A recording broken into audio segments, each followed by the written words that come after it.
সাংবাদিক তুষার আদিত্য উপবিশ্বাসকে একেবারে এমন $20 দিছে কি বলবো।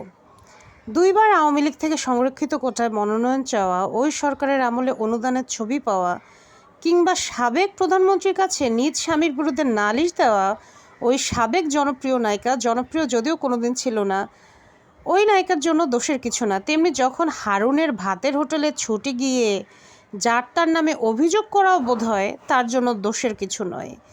যাই হোক, ওই হারুনের কাছে তো অভিযোগ জানাইছে ভাতের হোটেলে গিয়ে, আবার কিন্তু একবার অপরাধী হিসেবেও গেছিল।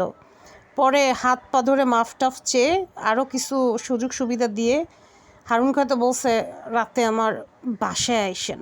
বলছে ঠিক আছে, যেহেতু এটা সামনে চলে আসছে, ফেসবুকে গিয়ে ক্ষমা চেয়ে একটা পোস্ট দিয়ে দাও, এরপরে রাতে বাসায় এসে কথা হবে।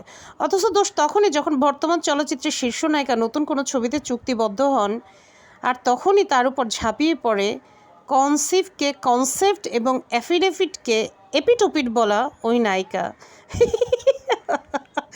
এখন অপপ্রচার, হ্যাঁ আপনারা বহুবার দেখেছেন অ্যাফিডেভিটকে সে এপিটোপিট বলেছে, কনসিভকে সে কনসেপ্ট বলেছে। এখন অপপ্রচার করছে আওয়ামী লীগ নেতার ছবিতে নাকি শীর্ষ নায়িকা চুক্তিবদ্ধ হয়েছে।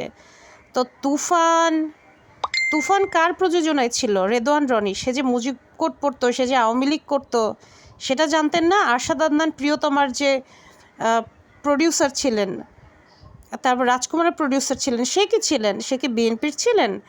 আহারে সাবেক জনপ্রিয় নায়িকা, নিজের নাক কেটে অন্যের যাত্রাভঙ্গের দারুণ আয়োজন করেছ প্রিয়।